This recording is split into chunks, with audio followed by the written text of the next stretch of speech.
There's nothing like HIV. There's no disease, no infectious disease that essentially kills everyone who gets it. The fear factor's gone, and yet getting HIV infection is a problem for any individual. The fear should still remain because it's a virus that kills people. There is this sense of complacency that it's better, and it isn't better. And all these people, these 40+ million people living with the virus, they will die of AIDS. Over the past 3 decades, humanity has rallied together for the AIDS cause.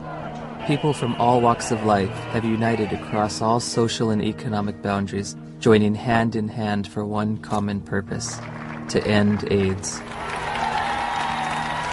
And I want you to say the name of the person you're walking for. I'm walking for Robert Johnson. I'm walking for Rock Hudson. I'm walking for everybody that isn't here to walk for themselves.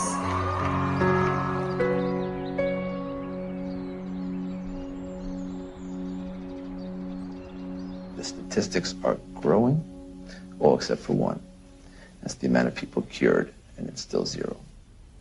In theory, we could cure AIDS on a piece of paper.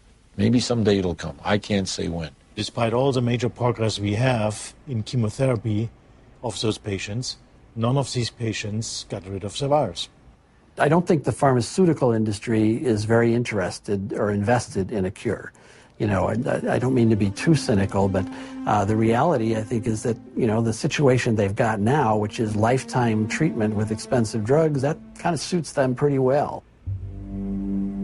A cure is going to require some very tricky and sophisticated molecular biology, and I frankly don't see it happening. Ever? Ever.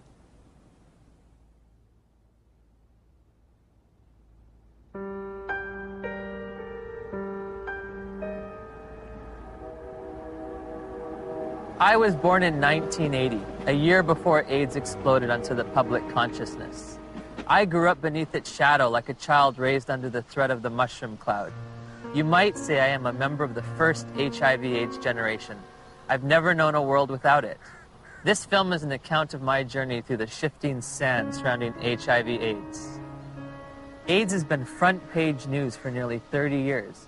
Yet how much do any of us really know about HIV and AIDS?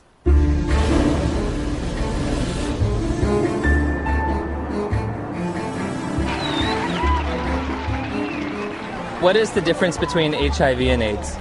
I don't know exactly. HIV is wow. HIV 是它的病毒，那 AIDS 是那个病，所以两种是完全不一样的东西。It's the same AIDS thing. is the actual disease. It's the same I don't know thing. really. I don't know the difference. I know HIV is less deadly. Pour moi, il y en a pas forcément. Enfin, c'est vrai que j'établis pas de différence entre les deux. What would you say is the difference between HIV and AIDS? Yeah, it's not a big difference, is it? HIV/AIDS is just the starting point. HIV is a virus. The actual virus is AIDS. People around the globe were just as confused as I was. So I sought out the world's leading HIV/AIDS authorities, among whom were the discoverers of HIV, the key White House advisor on AIDS issues, and the executive director of UNAIDS' global response to the epidemic. Meeting with these distinguished experts, I candidly asked, what is the difference between HIV and AIDS? The difference between HIV and AIDS is a really critical concept, and unfortunately it's one that seems to escape a lot of people, or just they don't remember it after hearing it. HIV is a virus. AIDS is a syndrome caused by infection with the virus. So you don't get infected with AIDS, you get infected with HIV, and that causes AIDS. The biggest problem with the HIV theory of AIDS is HIV. There is a group of AIDS denialists that say that HIV does not exist and has never been isolated, which is as bizarre as it gets. We do not say that HIV doesn't exist. What we say is that the presently available data does not prove the existence of HIV. The reality is that HIV does exist and does cause AIDS. I mean, the evidence is incontrovertible. HIV causes AIDS. All right, that's a theory that's there. Let that theory be there. But let's have some other conversations. Let's have some other research. Let's have some other funding. Maybe something else is working here. No. Why nearly 3 decades since its discovery does there continue to be debate over HIV? Why is there no cure in sight? To answer these questions, I needed context. The past is prologue, so my journey begins with a step back in time.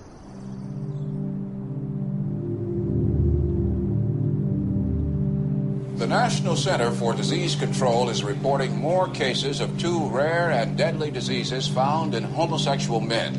There is no apparent explanation for the outbreak.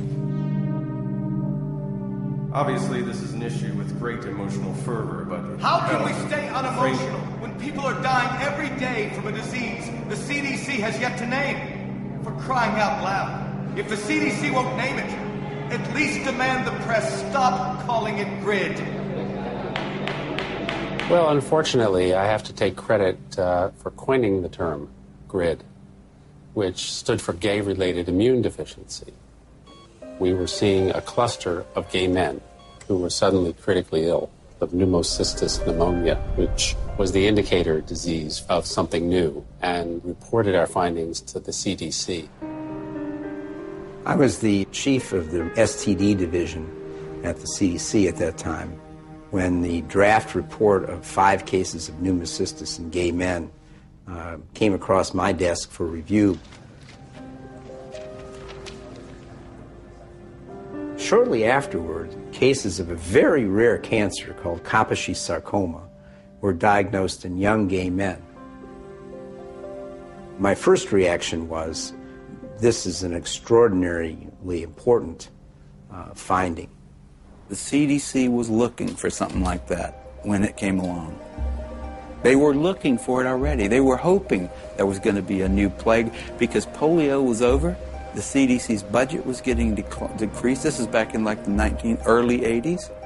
There was double-digit inflation, a very high unemployment, a rapid military buildup, and a threat to decrease all domestic programs. And this led to reductions in force in the public health service, particularly the CDC. The Center of Disease Control, CDC, in Atlanta was under threat for reduction and even theoretically for closure. There were memos around the CDC that says, we need to find a new plague.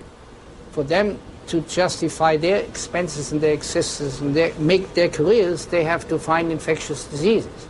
We need to find something that'll scare the American people so they won't give us more money.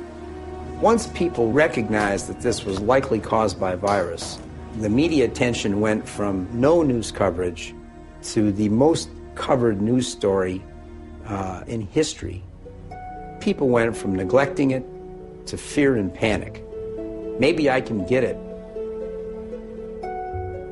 All of a sudden, AIDS was a very fundable project, and I suppose the psychology they worked on was the fact that they thought, well, in Congress, essentially this is white, straight, heterosexual men who are the congressmen, and if they feel they can't fuck around without being worried about AIDS, they're going to let the dollars out. And it worked. Suddenly there was a lot of money available for anybody who wanted to study HIV. And nobody ever looked back and said, why do we want to study HIV? Bob Gallo said on television, causes AIDS. The evidence shows that this disease is not merely confined to the gay community. I motion to call the disease Acquired Immune Deficiency Syndrome, AIDS. In 1982, Dr. Harry Haverkos was one of the Centers for Disease Control's epidemiologists tasked with defining AIDS. AIDS refers to a syndrome, and its definition changes periodically. AIDS is a chronic disease. It's based on its immunodeficiency. AIDS is not a disease, right? AIDS is a whole lot of different things. Depends on what country you're in.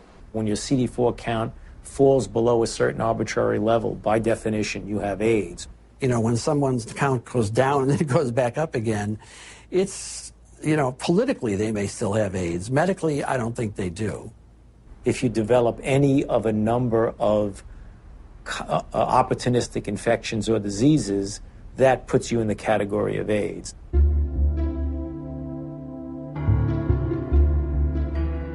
We don't even know what AIDS is. AIDS is so hard to define because they change the definition of it every year. The definition of AIDS has broadened over time. It was revised in 1985, and then again in 1987. The changes in the definition have been political. Every time they change the definition, the numbers go up.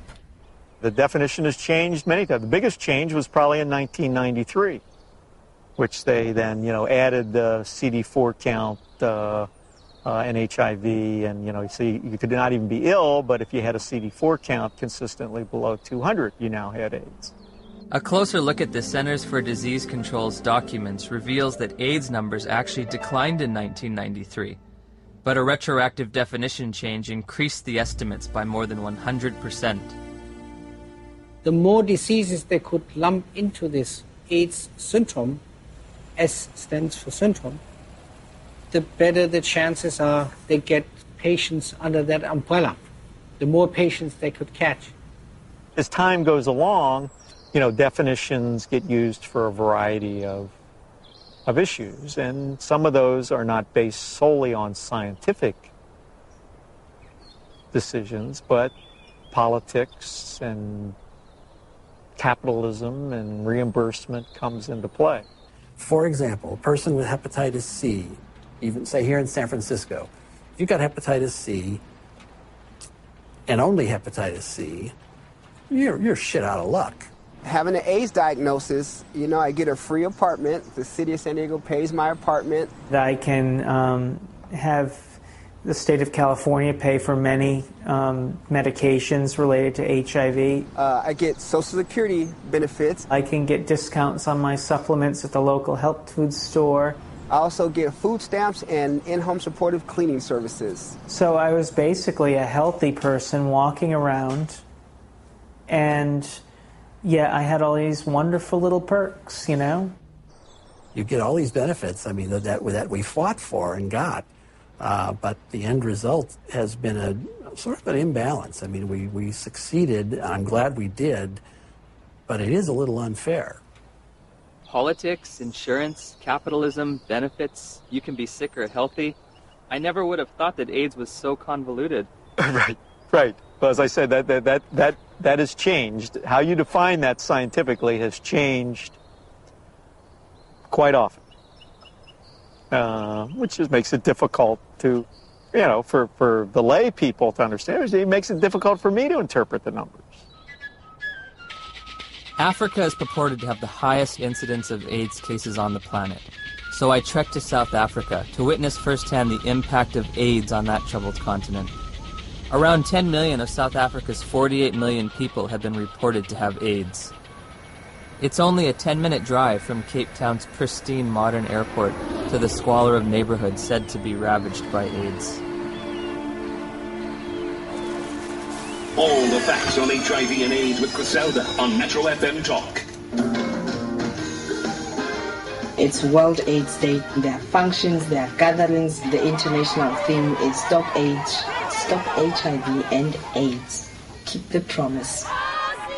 So many years later, we keep saying the same things, HIV, HIV, HIV. And yet each time I hear words like HIV and AIDS, I just want to pull my hair out. I'm just so fatigued about how we've packaged the messaging. All we talk about is AIDS. It's a sex virus. You have to use condoms or you die. It's a sick and sad message. People can't think outside AIDS anymore. And it's just a shocking, sad reality. The first AIDS meeting on the continent of Africa was in 1985 in Bangui. We were there with a few people who had experience on AIDS in Africa. And one of our problems was, how can you diagnose AIDS in Africa in the absence of very sophisticated laboratory support? Even though by 1985 there was a HIV test, most of Africa didn't have access to it. So one of the things that we did in that meeting was to sit down and hash out the so-called Bangui criteria for the diagnosis of AIDS in Africa. The idea was, what would be a simple way for a clinician to look at a patient and say that this patient likely has AIDS? We say somebody who has a combination of certain signs and symptoms like major weight loss. And if you have a combination of that, you can say this is probably somebody with AIDS. They wanted a clinical case definition where they could decide that someone had AIDS just by looking at weight loss and persistent fever and so on. It gave something to clinicians in Africa to diagnose AIDS. And that helped in the overall effort to count cases, because we needed to know what was the impact of the epidemic. They could discover AIDS all over Africa at that point. They could say that we are all at risk, but they could say it's spreading around the world. They could say it affects women as much as men, because almost anyone in an African hospital could be diagnosed with AIDS without having to do the HIV test at all. Whole nations have been led to believe that, in some instances, that they've got large percentages of their population infected and doomed because of this supposed sexually transmitted virus. It's such a tragedy. Daniel, a lot of people here is very sick and is very dying. What kind of sickness do you see around here? It's HIV/AIDS. What is AIDS? We don't know. We don't know. So here you're living in a mud hut, and here some come white men with doctors who you respect, and they tell you that there is now among you an invisible disease, and it gets into your blood and can stay there unseen for years, and when it manifests itself, it's going to manifest itself in the forms of disease that you've always known. Maybe if you look skinny, if you lost weight, maybe they'll simply say, hey, you have AIDS, or you're coughing a lot, maybe. They'll say you have the disease. This cannot help but create extraordinary paranoia in people's minds. They say, well, what is going on with us? My neighbor next door he's got malaria. Does that mean that he's actually got this dreadful disease that the whites are talking about? Like I could be fat now, then the mentality is that if ever I become teen, then it could be one of the symptoms. I have to ask myself, why now? Why at this time? Dr. Christian Fiala argues that many doctors have misused the Bangui definition. In the era before AIDS, we had to admit we don't know the diagnosis and we could hypothesize. But nowadays, what doctors do is, well, if we don't know what it is, it must be AIDS. We did have patients with the conditions we now regard as AIDS defining, even before the advent of AIDS. People could have TB and not have HIV and fulfill the Bangui criteria. They'd lose weight, they'd have TB, and they could look like they have AIDS when they don't. Is this Bangui definition still being used today? I'm fairly certain that in many parts of Africa where there's still little or no testing available, that definition is still used, and I wouldn't be surprised that it's used in the poorer parts of Asia. This word AIDS, I don't know what it is anymore. I don't know what we're talking about anymore when we talk about AIDS. AIDS is one thing in Greenwich Village and a very different thing in Kampala, Uganda. I visited the World Health Organization's website searching for answers and discovered there are currently more than 12 different definitions of AIDS worldwide. So I turned to Dr. James Chin, former head of the WHO's Global HIV Statistics Unit, for an explanation. Some countries, they felt they were a little more sophisticated than in others. And you have, along with the epidemic of HIV, epidemics of HIV/AIDS experts. And some of them will not necessarily adhere to any international definition. They'll make up their own definition. High school biology class taught me that diseases and syndromes cannot differ from country to country like languages. It was becoming clear that HIV and AIDS were distinct, separate entities, and that AIDS was diverting my attention from the real culprit, HIV. Where to next? The place millions have had their lives changed forever. She says, we have your test result. You need to come in and get it. And I was like, tell me now, Cheryl. she was like, Kim, we really need you to come in and tell me. I said, then I know it's positive, Charlotte. You would just tell me over the phone. And she's like, Kim, don't panic. You can still have a normal life. I can still remember his face. I can remember his eyes. And all he said was, I'm so sorry. I think you should put your affairs in order, and you might have 5 years. I said, Cheryl, I have to get off the phone right now. I have to go tell my dad. He started crying. This isn't the way it happens in the movies.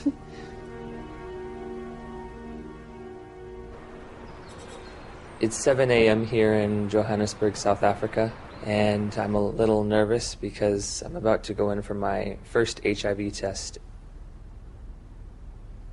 Have you ever gone in for an HIV test? No. No. No. No. No. Yes, I have actually, a few years ago. Were you nervous, apprehensive? I was, very frightened.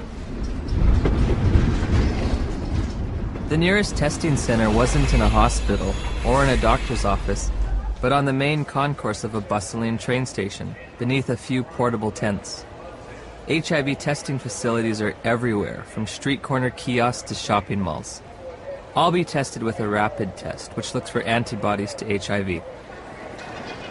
So, have you ever tested for HIV before? No. Except no. Never. It's the first time. First time.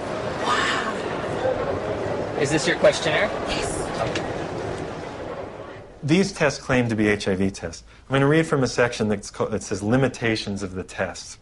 The specificity of the Reveal Rapid HIV Antibody Test for blood specimens in low-risk populations has not been evaluated.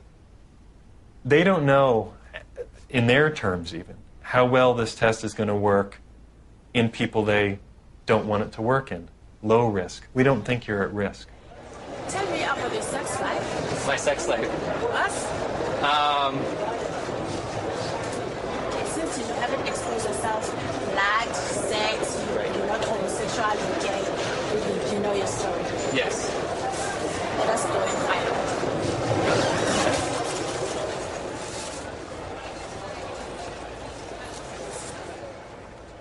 In 1990, we flew to Romania to adopt a baby. We found Lindsay, and she was only 2 weeks old. I can still remember that feeling, just holding Lindsay for the first time, thinking, now my dream is going to come true. I'll have one of those children. Before we left Romania, we had to make sure that she didn't have HIV. We had to find a doctor, and he did the test, and it came back negative. We flew home just after Christmas, 1990, and thought we had it made. So I'm going to do a test which comprises of 2 test kits. These 2 test kits are from 2 different countries. Why you are putting them being 2, you want them to confirm each other. Can they be 2 different outcomes? Then this one is a determiner, which is going to give us the final results. Can I just ask you something, as someone who's a little nervous? Okay. It seems like if this is positive and this is negative, my life hangs in the balance on whatever this one is. Yes. But how do we know that this one's accurate when both of these were inaccurate? This one has been tested to be the one that is going to take out the results that are correct. Oh, so this one is more accurate than these 2? Yes, according to what we have learned. So why don't we just use the more accurate one to begin with? Well, you know what? What if now the more accurate one has a discrepancy? How are you going to find out? I don't know. Rapid tests in Germany, it's not allowed for standard diagnostics. May I ask why? How come you don't use rapid tests for standard diagnostics? Several professional organizations who decide as an expert committee on guidelines how to do things. None of these responsible societies recommend it for scientific reasons. We always say to our clients, even if you have tested here, you can go to other centers and go and test and verify your test. You cannot say you're 100% because you find clients going from area to area doing tests. And they come with stories that I was negative at a certain area, I'm positive with you. How do they decide whether they're positive or negative? We cannot tell because we are using a rapid test. It occurred to me that perhaps the HIV epidemic is reported to be so widespread in South Africa and other poor nations simply because they use these inaccurate tests. There's the saying that if you knew how what sausages are made of, most people would hesitate to sort of eat them because they wouldn't like what's in it. And if you knew how HIV/AIDS numbers are cooked or made up, you would use them with extreme caution. I decided to investigate HIV testing protocols used throughout the developed world. When we're testing people for HIV, the first thing we do is a screening test, and it's usually a test called the ELISA. But there are also now available rapid assays that can be used as screening methods. Because they're faster. And we all know faster and cheaper is more efficient. If an ELISA is positive, it does not mean that the patient is HIV positive. That's a problem. If we're using antibodies as a screening test to tell who's infected or not, very occasionally you can get false positives. So screening tests by themselves should not be used as a definitive measure of infection. That's why we use a screening test to pick up all the cases, but we use a confirmatory test to eliminate any false positives. Take it easy. I'll pierce at the sides. It should be emphasized that most of the developing world uses only screening tests to confirm an HIV diagnosis. There are no confirmatory tests. Time now is 25 past. At 22, the results will be out, which is going to be 15 minutes. 9 days after returning home, Steve and Cheryl's pediatrician ran a battery of tests on Lindsay, including an HIV test, even though Lindsay had tested negative for the virus in Romania. Dr. McHugh called us and said, we run into some problems with the testing that you did at Methodist Hospital, and you'll need to come right in and see me. I said, well, what is it? She says, well, I'm not going to tell you over the phone. I said, I need to know exactly what this is. He said, we got bad news that she tests positive. And he said she'll have a 20% chance of living to age 2. That was just a shock. Just a shock after all this joy and happiness. We finally found our daughter, and I'm dancing around Romania, and now I come home, and it's like somebody could just stab me. And then I had to call my mom, and that was the worst phone call I've ever had to make, because I even remember saying, that poor girl, she's just not going to make it. So that we don't have to go to somebody and say, well, you might be infected, but it might be a false positive. We do a second test. That's a test usually called the Western blot. In 1992, when I was told by my doctor that I was HIV positive, that was only a verbal admission to me. She didn't give me the written paper that came from the lab that tested my blood. I found out that it says this indicates possible infection by virus. There can be mistakes from the antibody test, and there are conditions that can cause the test to be inaccurate. Now that I've got the package insert for that test kit, it says positive results using any specimen type should be followed with additional testing. But this is the test that they use to confirm with. This has a margin of error done properly that's extremely low. In other words, it's one of medicine's better tests. I don't think the Western blot is a useful diagnostic test. I don't think it's worth doing. Did he give a reason? Anybody can say anything. I think it's stupid to drive a car. But come on, you got to give a reason. It's a useful prognostic test. Once you know that someone is infected, then you can follow their antibody responses well with Western blots. I'd say he's absolutely wrong. It has a complete usefulness. You don't need a Western blot. And it's become a dogma in HIV research that you need one ELISA followed by a Western. You don't. You need 2 different kinds of ELISAs made in 2 different formats. Would you ever want to confirm somebody is positive using just ELISAs? No, never. It's against the rules. It's against the recommendations. It's a turbulent sea of argument about how can we use this test? When can we use this test? Why does this test have no standard? We have a group now of about 40 patients that have no detectable virus in their body, but they're not being treated.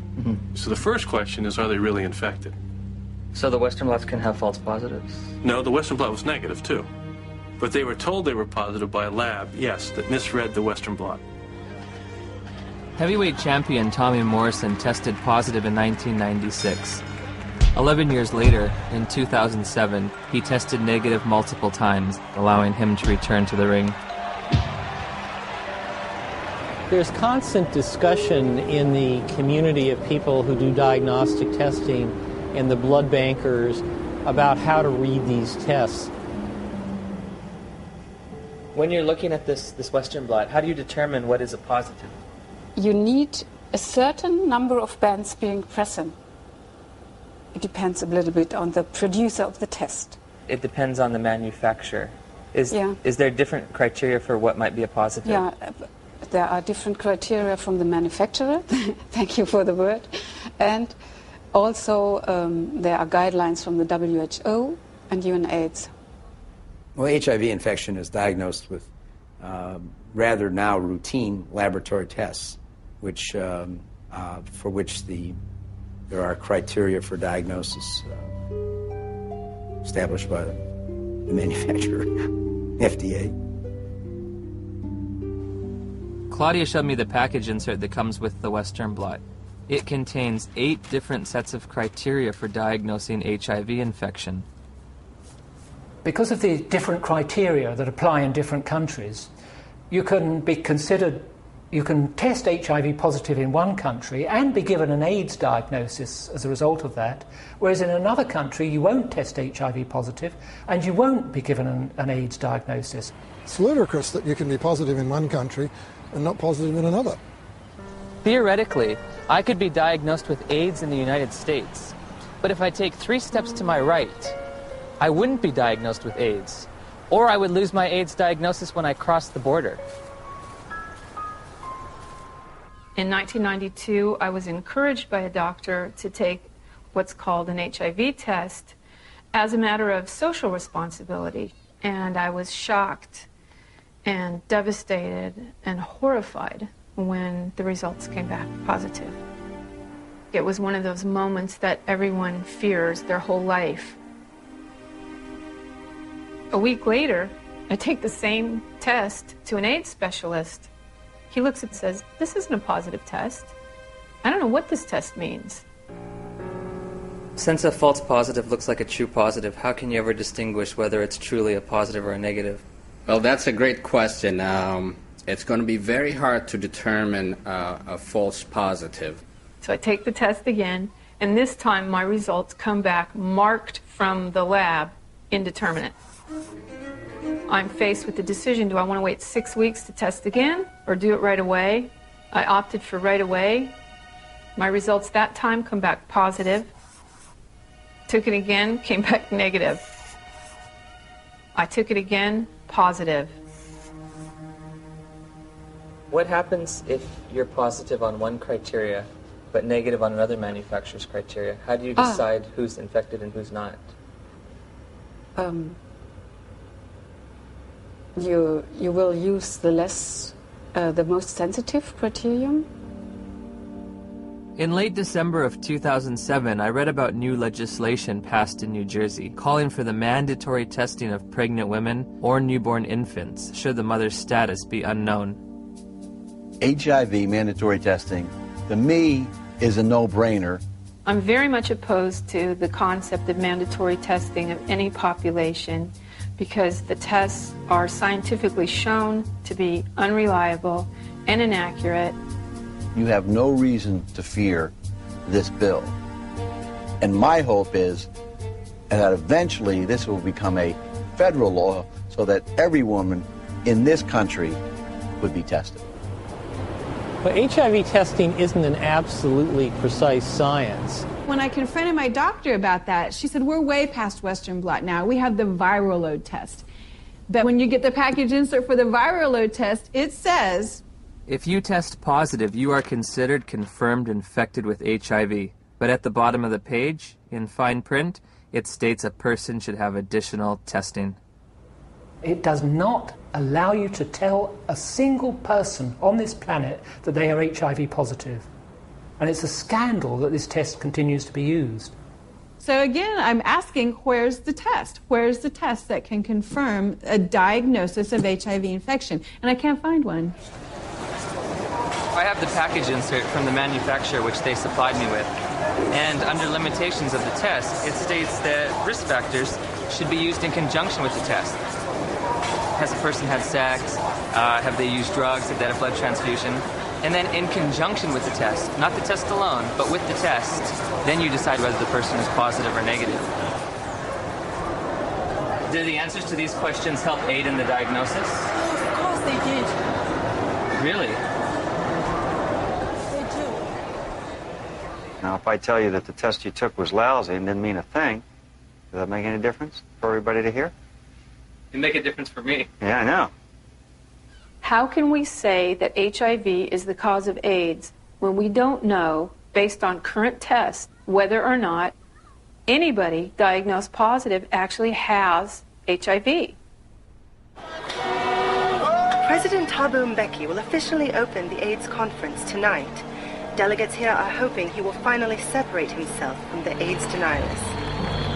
We remain convinced of the need for us better to understand what would constitute a comprehensive response in a context such as ours, which is characterized by high levels of poverty and disease. As I listened and heard the whole story told about our own country, it seemed to me that we could not blame everything on a single virus. I thought this man must be an idiot. Everyone in Africa is dying of AIDS. I know this because I read the New York Times. It's beyond doubt. Rion Milan was hired by Rolling Stone to investigate and debunk President Mbeki's misguided ideas. Where to begin? The numbers. My very first action, I opened Johannesburg's Yellow Pages. I thought that I could illustrate this with a scene that began in a coffin factory in Johannesburg, where workers are working overtime trying to create caskets for these mountains of people who are dying of this condition. And I discover that in the midst of what UNAIDS says is a plague, is that half of the coffin factories in Johannesburg have gone bankrupt. In South Africa alone, it's about 1,000 people dying every day from AIDS. If you're an advocacy agency and you perceive low numbers to be bad, your bias may be to accept higher numbers even if they're not scientifically sound. I know Jim Chin quite well, and I was the chairman of the steering committee on epidemiology of the global program on AIDS in WHO when Jim Chin was in charge of epidemiologic estimates. And we could never get information how the WHO estimates were made then. So we were very critical in these days because we felt it was not based on enough evidence.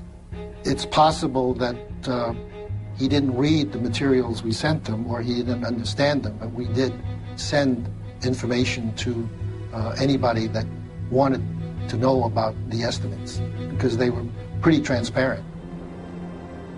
In an attempt to get to the bottom of the statistics debate, I've come to Geneva, Switzerland to look at the World Health Organization's official numbers. And what we found, there are no numbers, only assumptions and estimates. How are the monies divvied out to states for AIDS prevention or AIDS treatment? How is government monies sent out to different states and communities? The more AIDS you have, the more money you get. Exactly. The AIDS partners have a vested interest in maximizing and squeezing the data to get the worst possible scenario that they can out of it, because the worse the situation is, the more compelling their fundraising claims are. When UNAIDS was created, about $250 million was spent on AIDS in poor countries. 10 years later, it's $10 billion. That's an unprecedented increase. Still not enough. When that was created, the first thing Peter Piot said was that UNAIDS is an advocacy agency, pure and simple. And this was my first objective when I came into this job, and that was put it on the political agenda. He divested himself of all of the program aspects and the scientific aspects of AIDS. This is not a scientific issue. This is a matter of politics. Except one unit. He kept sort of the numbers unit. we are really doing a major disservice to say it is not as bad as it looks like, because actually it is much worse. 1 month after my interview with Dr. Piot, the Indian government slashed their estimates by nearly 60%. Shortly thereafter, UNAIDS acknowledged they'd been overestimating global HIV statistics for more than a decade. They've painted themselves into a corner, and now their house of numbers is falling apart. America is leading the fight against disease. And I call on you to double our initial commitment to fighting HIV/AIDS by approving an additional $30 billion over the next 5 years.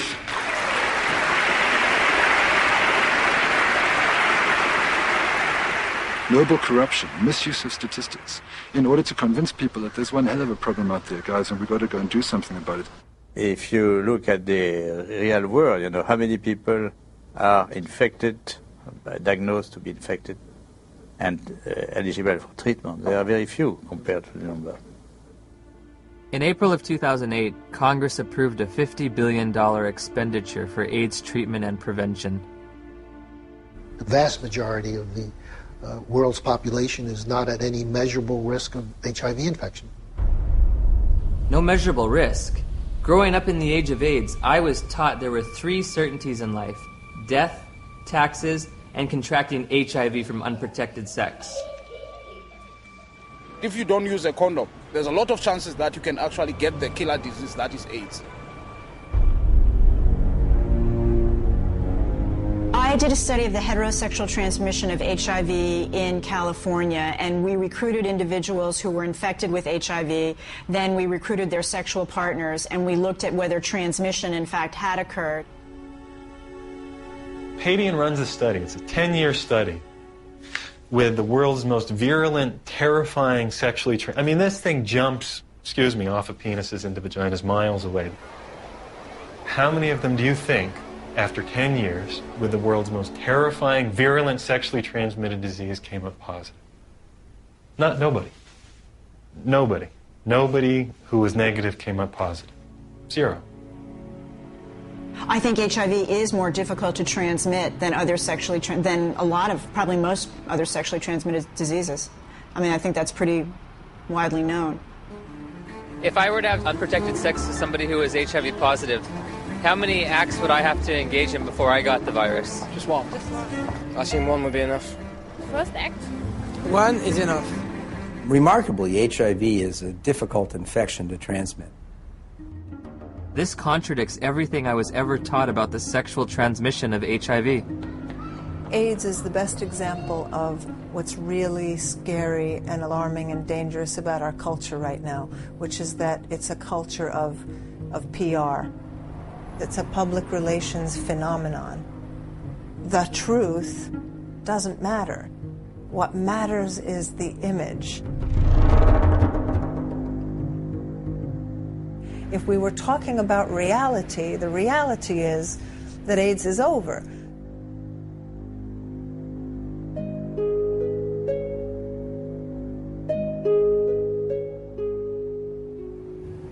Somebody decided in the early 80s that there's this infection called HIV. And upon deciding that, I don't think it was debated enough. In 1983, Dr. Luc Montagnier and his team of researchers identified what they thought might be the cause of AIDS. I really was excited because we knew it was a new type of virus, not shown before in men, and very likely to be the cause of AIDS. Of course, at that time we didn't have the full proof of what's the cause of AIDS. That initial work was rapidly reinforced by additional virology and serology studies in Bob Gallo's lab in Washington. Gallo got pushed by the Reagan administration that wanted to do something on AIDS finally. They literally told us to just close CDC's lab down. We don't care about it. There's a bunch of gays, who gives a shit? And that was really their whole story. So the whole thing that they rested their political response was, well, we discovered the virus. Good afternoon, ladies and gentlemen. The probable cause of AIDS has been found. Credit must go to our eminent Dr. Robert Gallo, who directed the research that produced this discovery. What was new that day is for the first time we were saying, that's the cause, I'm sure. It was a silly press conference. There was not evidence then that HIV was the cause of AIDS. It wasn't called HIV. There was certainly evidence that he didn't discover it. It was discovered in France. The conference was held before any of Robert Gallo's papers were published. Therefore, before any other scientists had a chance to review them and look at the evidence and see if he got it right or wrong. Gallo's philosophy was to have people to whom he would give the virus be in his own control, so that any information that came out of that would come through him, so that he got all the information. Indeed, often put his name on publications and would, quote, collaborate with them. But should you have any broader view other than his personal glory and your personal glory, this was not a scientific pursuit in any way. The U.S. Department of Health and Human Services decided from now on we are only going to fund AIDS research that assumes that Robert Gallo's virus is the cause. I didn't think that HIV in 1984 was the cause of AIDS. That's why I did the study comparing gay men with Kaposi's and gay men with pneumocystis. I assumed there must be something else. If you go read my paper from 1985 that Kern and Jaffe would not sign on to, I actually lay out the cofactor hypothesis in that paper.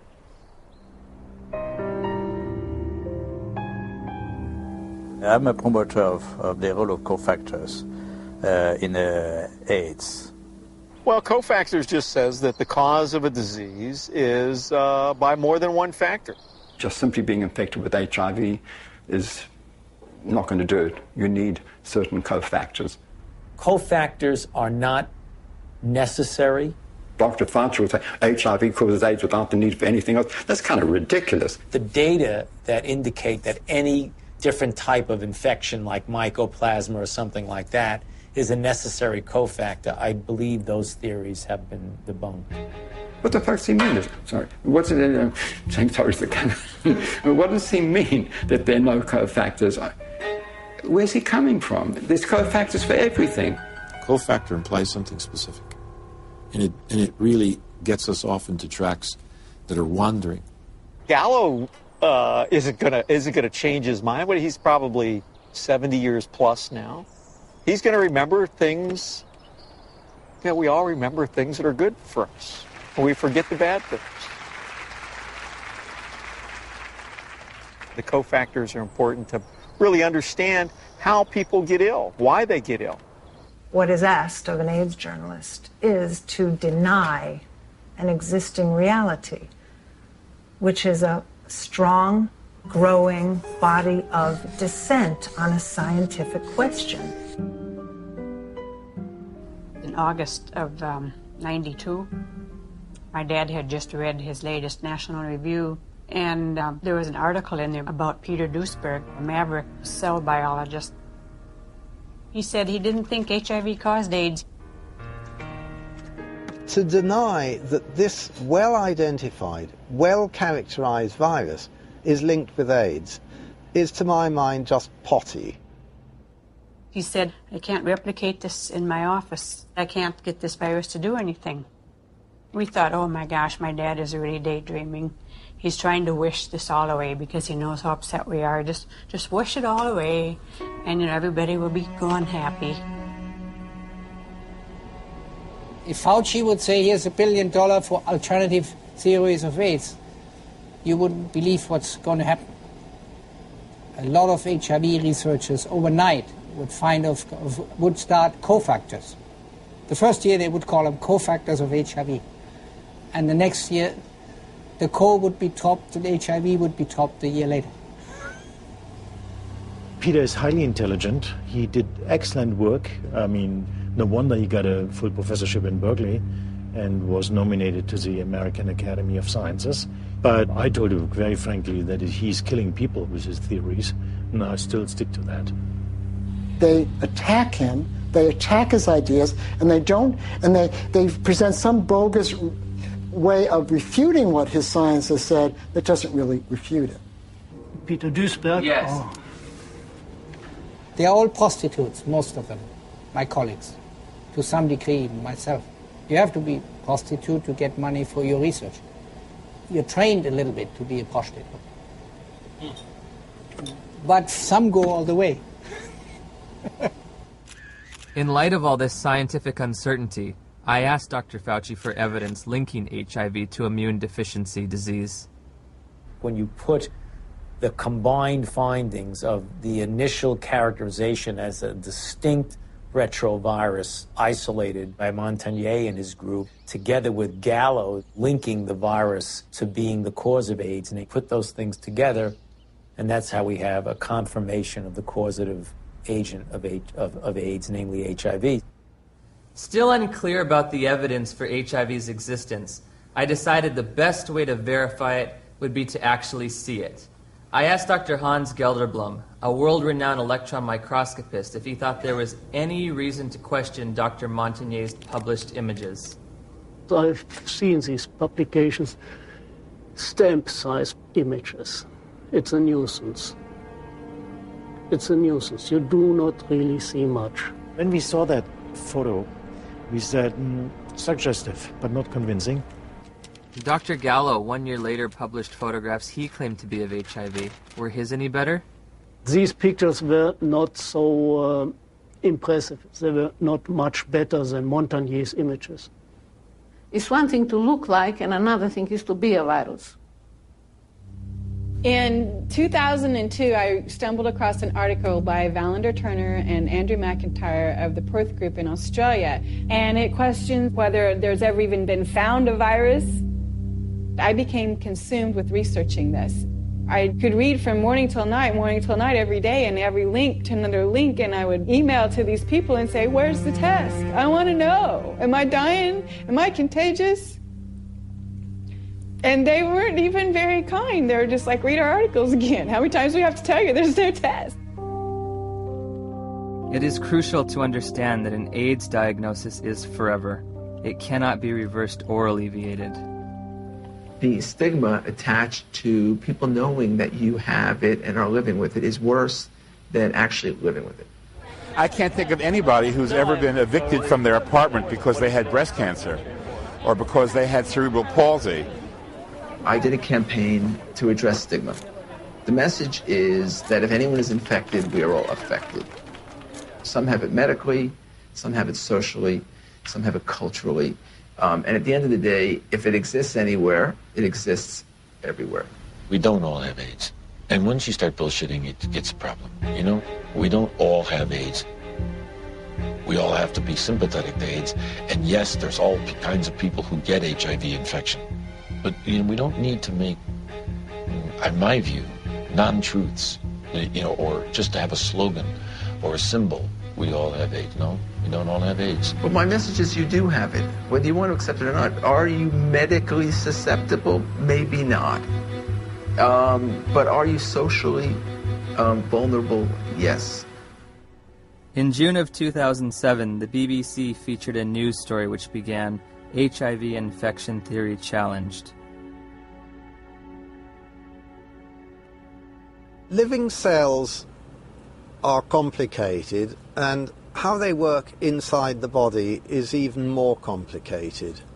So there's still a lot of debate as to how exactly HIV causes AIDS.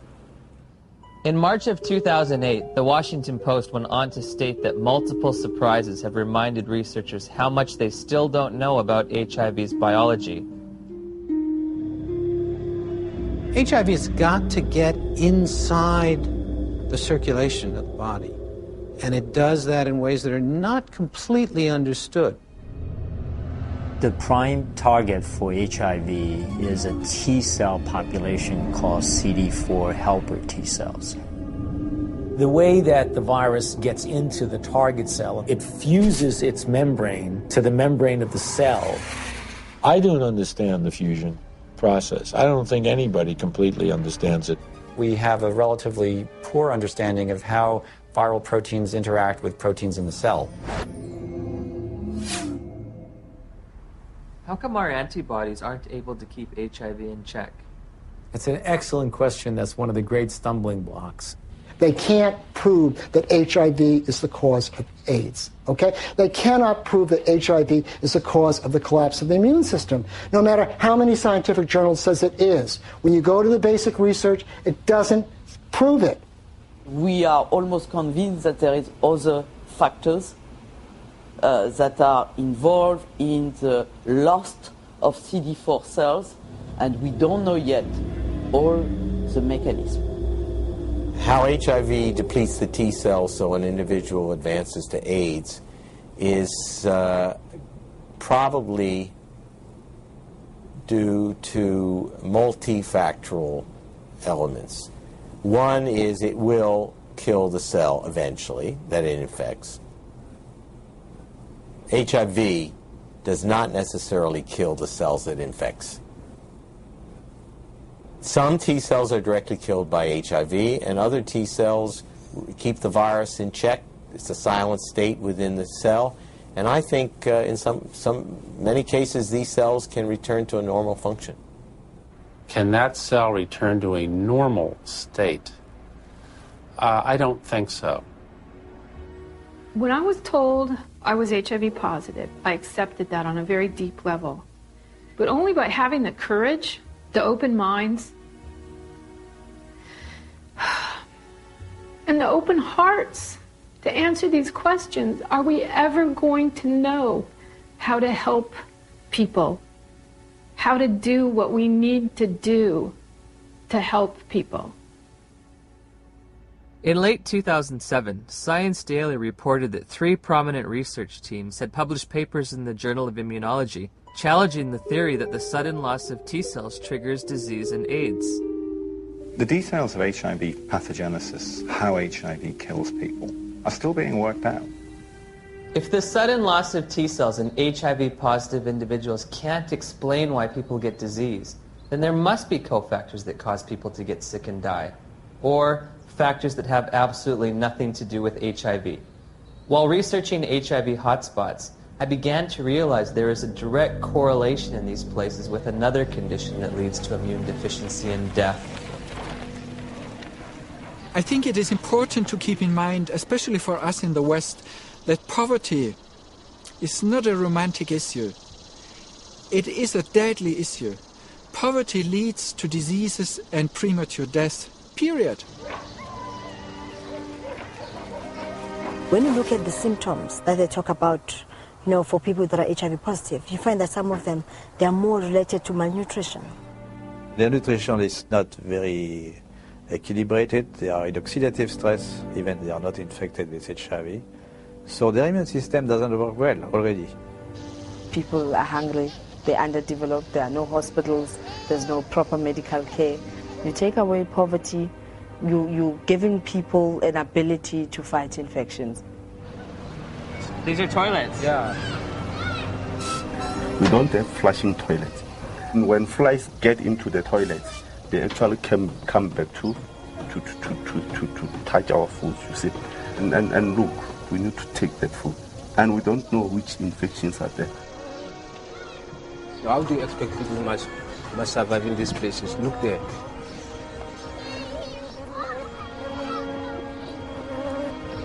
How many white people they are staying in this house like this one? In Cape Town is different. You go to suburbs, you see the suburbs is different from our places. Why have we done nothing for African people, just like give them clean water so they don't die in infancy of diarrheal disease and stuff like this?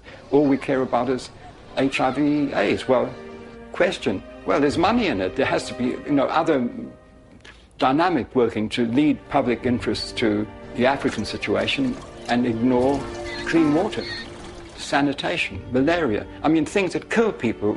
This is the beginning of a war. It is a war to reclaim our health. In 2008, USA Today published a news story that stated, if we look at the data objectively, we are spending too much on AIDS. About $10 billion a year is spent on AIDS, while 2 billion people live with no sanitation. 1 billion lack access to clean water. And malnutrition kills someone every 10 seconds. These factors enable diseases to thrive and severely weaken the immune system of those living in such squalor. If we were to take all that money and put it towards developing poor countries, God would be so proud of us, indeed, because we would have taken away the major challenge that's facing humankind, and that is people dying in silence. It's slow, painful deaths from being scared of something that was just packaged as AIDS. Could it be that the real epidemic is extreme poverty, not HIV? On the other hand, HIV allegedly occurs in the United States as well. So I looked for alternative causes of immunodeficiency in this wealthiest of nations. There are other ways you could produce a condition that looks like AIDS, but they too will be some source that causes a severe defect in the immune response. 19 million Americans now, 19 million are taking illicit drugs every day. But we don't talk about this. This is politically incorrect. There have been a number of theories as to what the origin of HIV/AIDS is. One of them was a theory that certainly turned out to be completely incorrect, that it's a lifestyle phenomenon. There's a large epidemic of STDs in general in the late 70s, and particularly in gay men. In San Francisco, New York, Los Angeles were meccas of the new lifestyle, which came from the liberation in the post-Stonewall era. The more partners you could have, the more you were striking a blow for gay lib. I remember talking to one of the people who was at the forefront of that lifestyle. I very much felt like if he did have another bout of syphilis or gonorrhea, whatever it might be, that it was like a notch, a victory notched up for his right to exist as a gay man. I went on a vacation to Los Angeles, and it wasn't that wild, but one night I went to a bathhouse. I came home with, get this, at the same time, syphilis, gonorrhea, and 2 forms of parasites. I have no views about that, in a judgmental kind of sense, but certainly from a public health point of view, that's kind of a prescription for disaster, because AIDS first occurred in these men who were not healthy for reasons that were obvious to everyone. You're talking thousands of partners, sometimes hundreds, per month, lots of antibiotic use, lots of drug use, and the result were people were getting pretty sick. There's a drug called amyl nitrate that was developed in the 1850s and 60s. Came in ampules, and they became known as poppers because you'd pop them when you open these ampules up to sniff them when you had coronary artery disease. The first AIDS cases, for example, that Mike Gottlieb reported were all 5 gay men. They were young. They all used poppers. Poppers, something you walk around huffing all night. I mean, it says flammable, fatal if swallowed on the side of the bottle. They're walking around huffing it all night long. Why? Gives you a great rush. Poppers was a sex drug. They were in every gay bathhouse, every bar, every porno bookstore across the nation. Poppers were visible on the dance floor in the discos. At the end of an evening, the bartender would announce last call for alcohol, last call for poppers. It was like a mad, wonderful kind of a dance that was being done. But if you think that can happen forever, you're wrong.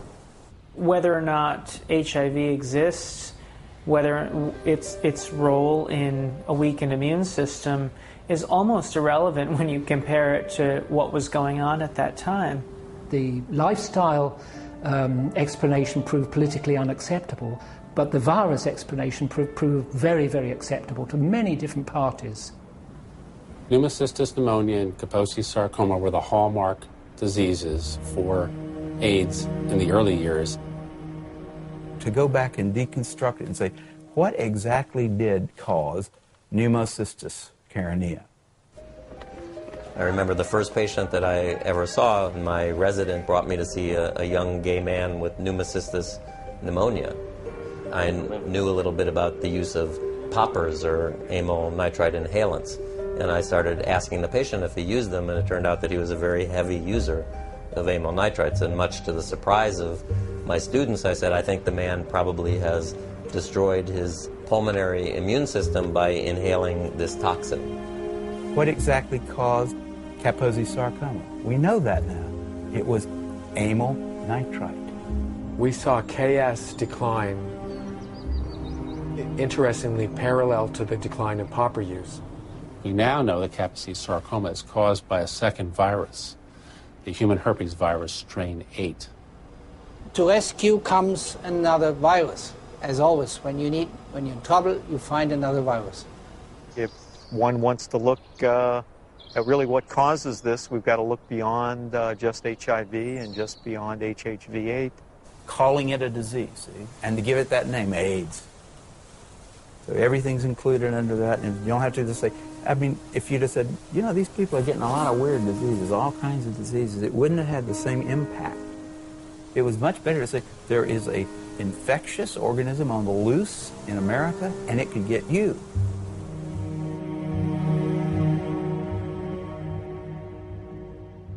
I had interviewed the world's leading HIV experts and discovered that the two benchmark diseases of AIDS have alternate explanations. Once again, I turned to Dr. Gelderblum, seeking proof of HIV's existence in the most recent images available. Here you do not see anything about the details, but I would say it's probably a virus. These are HIV here? Yeah.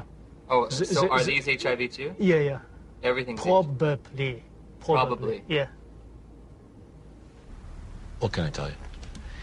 You know, I mean, it exists. Gallo said he had all these viruses, and it was a lie. I think HIV totally has turned out not to be the cause of AIDS. HIV has turned out not to be. Gelderblum's images, said to come from isolated HIV cultures, provided no proof for HIV's existence. So I asked Nobel laureate Dr. David Baltimore and Dr. Robin Weiss how they would isolate and photograph this elusive virus. Well, didn't Dr. Gallo do that? I mean, he actually isolated it, so... Yeah. I mean, why should I do all of this? This is all textbook stuff you're asking me. I'm not quite sure what's behind your question about isolation. I don't want to be your textbook, you know? I got other things to do. They're embarrassed. The scientists have been embarrassed about this. They know that it's flawed. In 1987, the CDC made two mind-boggling changes in the definition of AIDS, which are in effect today. You can be diagnosed with AIDS without ever having an HIV test. In 1987, I had a lesion on my arm, and it was KS. Kaposi sarcoma. The doctor diagnosed you with AIDS without an HIV test? Yeah. You can be diagnosed with AIDS if you've tested negative for HIV. Alvin Friedman Keene found 16 patients with Kaposi sarcoma among gay men in New York City in the 80s. They did not have HIV infection. Yet they had AIDS by our definition, right? In a World Health Organization publication, Dr. Chin writes, "It should be emphasized that the surveillance definitions for AIDS were not intended to be reliable indicators of HIV infection." If you have thousands of documented cases of AIDS without HIV, how can HIV cause AIDS? Why do you believe that HIV does cause AIDS? Because that's all the information that I've been given. Because we've never been taught anything different. We have read it, heard it. Because that's what the scientific community has told us. Scientists are supposed to observe, experiment, and reason from what they observe. They're not supposed to grab hold of an idea and cling to it and adjust everything else in their perceptions to fit that idea. I think an HIV positive test means that your life is forever changed. You have a whole new battery of things to consider for yourself. What does it mean to me? It's very hard to find anyone who supports you when you say, I don't think I'm going to die of HIV or AIDS. The typical model of HIV equals AIDS equals death. How invested am I going to be in that model? Everyone who's infected with HIV would like to deny it. I mean, it's a bad prognosis. It means you're going to take drugs for the rest of your life, et cetera, et cetera. So there's people who want to say, I'm one of the people who tested positive, but I'm not going to get the disease. Do I start treatment? Treatment meaning the antiviral drugs, if ever. We started taking Lindsay to a doctor at the Children's Medical Clinic. She gave us a prescription for retrovir syrup, which is AZT. It was so important for us to get something to help our baby that we sat on the floor in the pharmacy and gave her first dose. Shortly after Lindsay began AZT treatment, side effects began to emerge. Her eating habits changed quite a bit. She didn't eat well. She was hard to handle at the table. And then the leg cramps started. Once that started, it got progressively worse. She would just grab him and go, ow, you know, screaming in the middle of the night. Just like it was it wasn't an ache, it was like, must have been sharp pains. It's just made you feel sick to your stomach. Any drug active on HIV will be toxic because it's not 100% specific on the HIV enzymes. When we switched over to the university, then the dosage of AZT went up, and that's where she started flattening out on her growth chart. The doctors would try to put a positive spin on how well she was progressing. It was mainly in the T cells that weren't always a positive situation. Yeah, the T cell count would go down, and then the doctors would say, well, maybe we better raise that AZT dosage, get that T cell count back up. We were going, I think it's kind of making her sick because she doesn't want to eat. She's having leg cramps. And they'd say, well, it's the HIV, and that's what it does. It's all part of the package. The treatment causes a very similar condition we would expect from an AIDS patient. That's why nobody noticed that there was something wrong with the treatment. I remember in 1992, after I first tested positive, I became involved in an organization called Women at Risk. There were 11 of us at the time on the board and involved in the group. All of us except 3 were on the medications. In the year and a half that I was involved with Women at Risk, every single woman in that organization on the drugs died. Every single one, except the 3 of us who weren't taking them.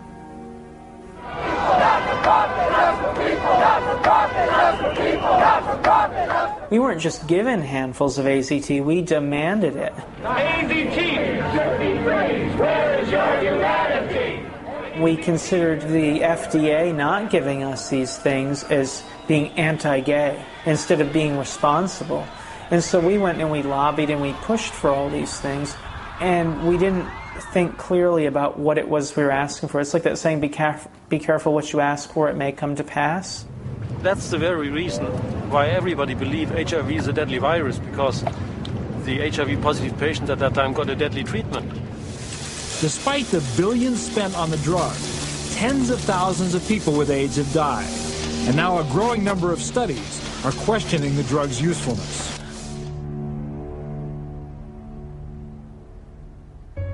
We just decided between ourselves in November to write to Peter Duisberg and say, sorry to bother you. Are you for real? And if Lindsay were your daughter, what would you do? On November 11th, we got a big package, and he said, you must take your daughter off AZT immediately or she will die from it like Kimberly Begalis. That is AIDS by prescription. You get immunodeficiency and you die from the tox. That is AIDS by prescription. When AZT became widely available in 1985 and 1986, I cautioned my patients not to jump on the bandwagon and start being treated. I didn't want to see my community poisoned by an ineffective therapy. I think in retrospect, the dose that we started with AZT was a dangerous and poorly tolerated dose.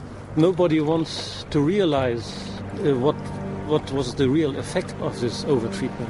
That means that we killed a whole generation of AIDS patients.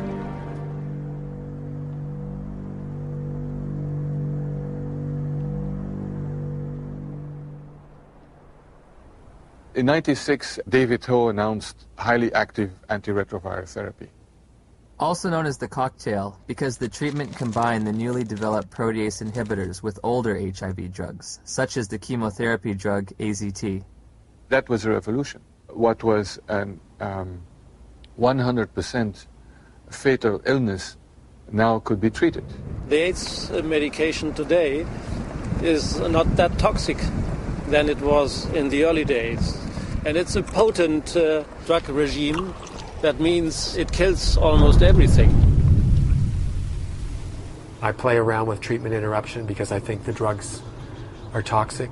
And if I do the drugs continuously without interruption, I think that they'll have a cumulative damage.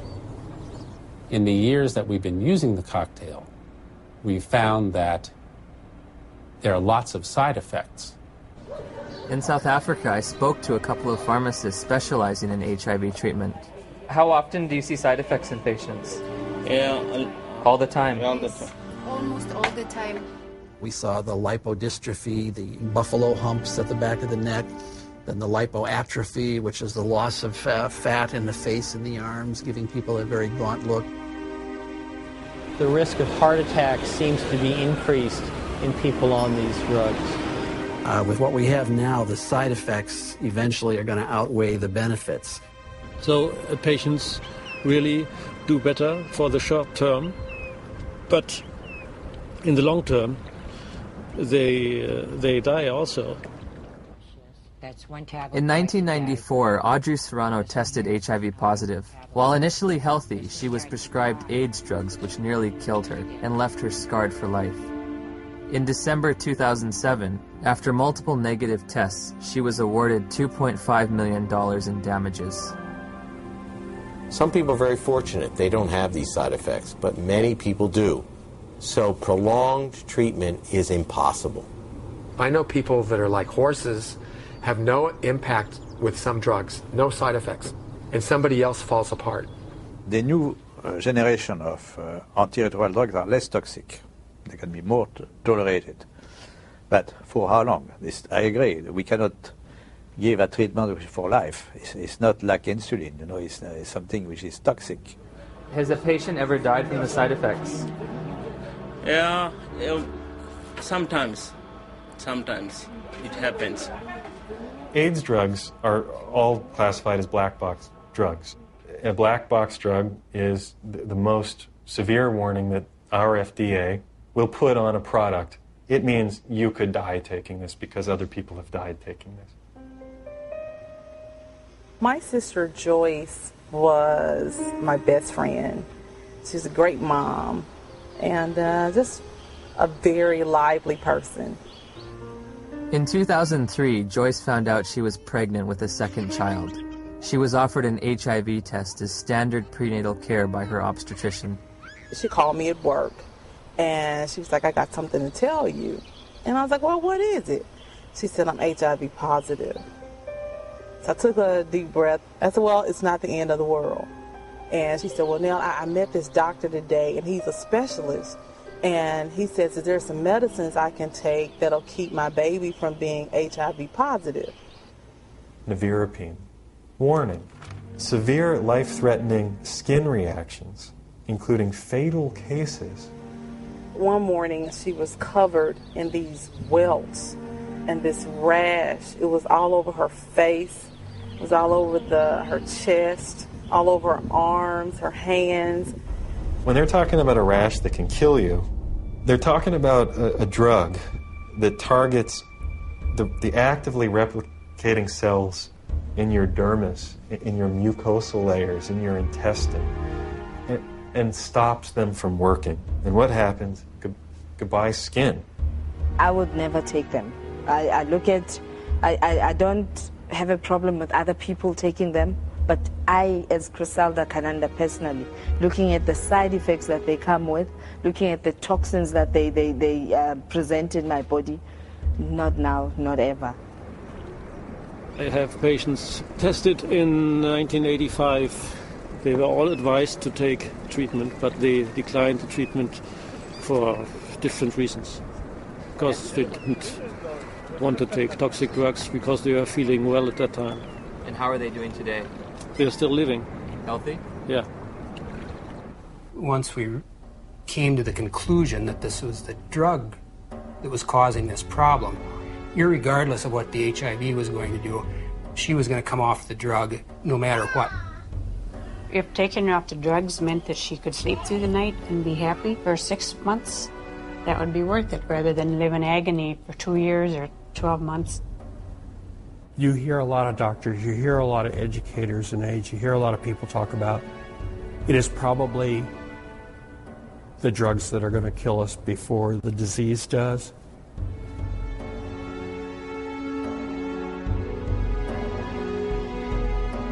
What are the drugs doing to the bodies? They're putting the bodies into coffins. Before my sister started taking the drugs, she was healthy. After she started the drugs, she developed an allergic reaction, which made her look like a patient with full-blown AIDS. She was admitted to the hospital. She continued to spiral down. And within 37 days from her first date of taking the medicine, she was gone.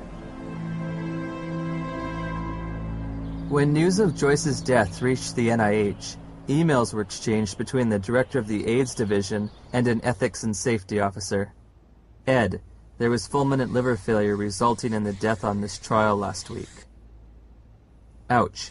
Not much we can do about dumb docs. They're cynical enough to introduce drugs that they know will have toxic effects and will carry a certain mortality, and they know that the life of the drug before this mortality becomes too obvious to ignore is, say, 2 or 3 years, and they work out what the sales are going to be in those 2 or 3 years, and then they know they're going to have to reduce the dose. Joyce has 2 sons. Jamal he's in his senior year of high school this year. Sterling will be 4 years old. And in my mind, they were robbed of their mother. If someone's going to be giving me a diagnosis of certain death in 5 to 7 years, I want scientific proof. This isn't a religion. My interest in questioning and breaking and exploring does HIV cause AIDS is an instinct to liberate people from a death sentence that isn't theirs to carry. After we took Lindsay off AZT, her weight did go up. Within a couple of days, the leg cramps went away. And her physical body seemed to be doing pretty well, but it was like she was disturbed. She was agitated very easily. Her lifespan changed all the time after she got to be 2 years old, and then she'd only live to be 5. When she got to be a little older, then they said, oh, she might live to be 7. Yeah. But definitely wouldn't live into double digits, and that's just was our life then. Although Lindsay was on AZT for 22 months, she made a full recovery from the pernicious side effects. Lindsay will be 19 in October of 2009. Because it's been surrounded from day one with so much emotion, so much fear, so much psychology, so much drama, very few people are capable of looking at AIDS logically. We can be exposed to HIV many times without being chronically infected. Our immune system could get rid of the virus within a few weeks if you have a good immune system. If you have a good immune system, then your body can naturally get rid of HIV. Yes. If you take a poor African who's been infected and you build up their immune system, is it possible for them to also naturally get rid of it? I would think so. It's very easy to get people to think the right thing if you get the right on the tablet the first time. But once something's on the tablet and you got to erase it and put something else, it's very hard to get people to think differently. The victims of HIV and the dedicated professionals combating it deserve our sympathy, compassion, and respect. However, at journey's end, I find myself perplexed, bewildered at times with an overall feeling of dismay and sadness. I found a research community in disarray over the most fundamental understanding of HIV, all the while presenting a monolithic public posture of authority and certainty. Bluntly stated, we have tests that prove nothing, remedies that kill, and statistics manipulated to the point of absurdity. 90% of global HIV corresponds to areas of great poverty and squalor. Ironically, while we may have been pursuing a phantom killer, a shape-shifting assassin, perhaps the real enemy has been hiding in plain view, clear as day, and as old as time.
We can be exposed to HIV many times without being chronically infected.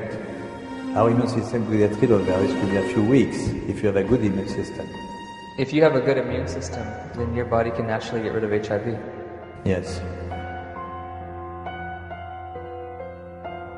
How can we say that HIV is the cause of AIDS when we don't know, based on current tests, whether or not anybody diagnosed positive actually has HIV? Some people are very fortunate they don't have these side effects, but many people do. So prolonged treatment is impossible. Called CD4 helper T cells.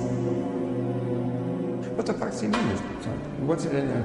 It uses its membrane. What does he mean that they know it's an effect? Where is he coming from? There's called factors for everything. To the membrane of the cell. And then it There, inside the cells, virus grows and exports the cells.